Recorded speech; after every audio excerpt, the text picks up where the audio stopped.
the Opopco Studios in Oklahoma City. This is an OSU update. I'm Jenny Carlson. Recruiting season is in full swing as signing day fast approaches. We are less than a month until National Signing Day. Kyle Fredrickson joins us on the phone to talk about the Cowboys and their recruiting efforts. And Kyle, give us a snapshot right now of where this recruiting class stands and if there are any obvious areas of need at this point.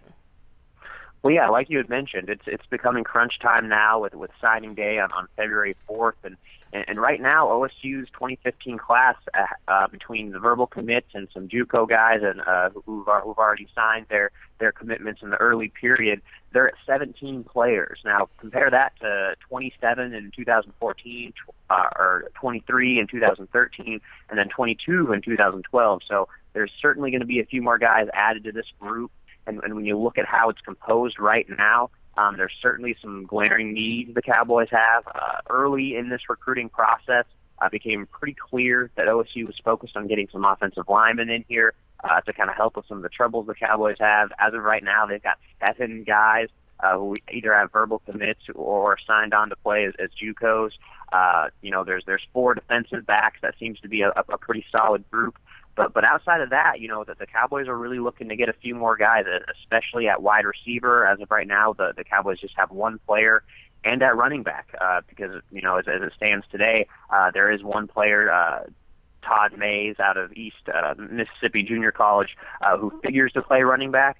But outside of that, there's really no true running backs in this class. Well, we'll talk a little bit more about wide receiver and running back need, which might be being addressed later this week. We'll see. But let's talk for just a second about just recruiting momentum on the whole. I mean, this team, obviously, it was not too long ago, 2 months or so, that the Cowboys were mired in that long losing streak. Momentum was way down just overall with the program. Then we saw the Bedlam win. Then we saw the Bowl win. Have those things changed the way the Cowboys are recruiting right now and just sort of the vibe around the recruiting trail for them? Well, definitely. And a lot of this work that gets done in recruiting, sometimes it's the coaches don't have to do a whole lot. Mike Gersich had told me earlier in the year when talking about when he brought Mason Rudolph in here that all these players know where each other are going. They know who's coming back. If they're highly thought of and they have a lot of offers, these kids have to do their research, and I think for the most part they do. And when you look at this returning unit that the Cowboys have, there has to be a lot to like, and then there has to be a lot of momentum. And you said it, this is a complete 180 from what the Cowboys were experiencing, in the heart of the schedule after they lost 5 straight. Mike Gundy was kind of getting tired of answering questions about how it could impact recruiting and if those 4- and 5-star guys might think about going elsewhere just because of kind of where the program stood. But, when you have a quarterback who projects to the future like Mason Rudolph does, who has all of the tools, who's really shown a lot of grit and toughness early in his career, going to a school with a leader like that has got to project well for not only the entire football team's career, but your own career personally to be able to stand out, especially with some of the needs the Cowboys have on offense in this upcoming class.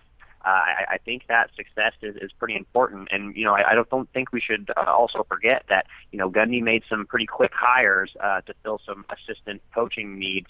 That's important as well, because I'm sure even though those guys are just probably getting on campus and getting familiar with everything, they're likely on the road as much as the NCAA allows to try to fill some of those holes. Well, definitely so. When you lose guys like Van Malone and Jason Ray off your staff, I think they're largely seen as some of the recruiters that got out there for the Cowboys. But aside from that, Kyle, a couple guys are actually coming to Stillwater. No need to go to them, coming to Stillwater this week. And as we mentioned earlier, running back especially, and then a wide receiver in this class, but not maybe overall as much of a group of concern. But a couple guys that could be helpful. What's going on Friday?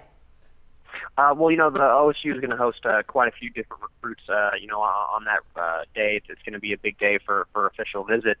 But 2 guys that I think the coaching staff really has their eye on and could become kind of a package deal possibly. 2 teammates from Rockwall High School outside Dallas, 4-star running back Chris Warren, and then a 2-star receiver and Xavier Castle. These are 2 guys, interestingly enough, who have OSU and Washington high up on their list. They've got offers from both. So you imagine that they watched that Cactus Bowl and had to like what they saw out of the Cowboys.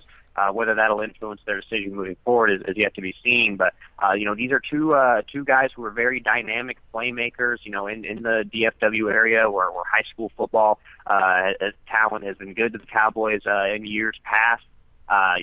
Especially if they're able to land Chris Warren. He's one of the top-rated running back recruits in the country. He's the son of a former All-Pro running back by the same name in the 1990s. So there's a lot to like there. And with a guy like Xavier Castile, he's a slot receiver. He's a smaller guy. The Cowboys already have Jalen Leplesky from Louisiana, who brings some of the same skill set. But to be able to get a multi-purpose player who has experience returning kicks, has experience catching balls out of the backfield, and as a wide receiver, that's just another weapon that the Cowboys would love to have moving forward. Definitely things to watch in recruiting. That signing day again, February 4th. We'll have lots of coverage leading up to the big day. Be sure to stay with the best coverage team anywhere at newsok.com and every day in the Oklahoman.